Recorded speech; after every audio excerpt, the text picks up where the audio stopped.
Samantala mga kabrigada, 900 million pesos na halaga ng smuggled luxury cars nasa bato ng Bureau of Customs.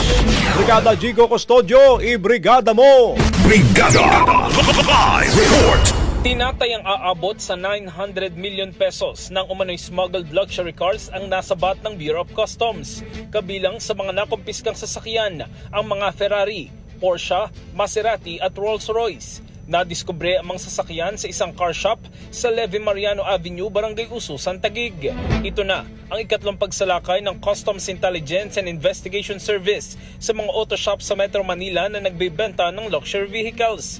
Binigyan ng BOC ng 15 araw ang mga may-ari ng warehouse upang magsumite ng mga dokumentong magpapatunay na nabayaran ng tama ang buwis sa taripa ng mga sasakyan. Kung mapatunayang walang wastong papeles, maaari silang maharap sa kasong paglabag sa Customs Modernization and Tariff Act.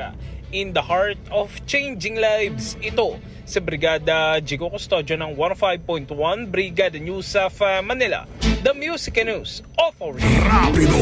Brigada Balita Nationwide! Ang bahaging ito ay hatid sa atin ng Fast Relax. Tanggal ang sakit, ora mismo.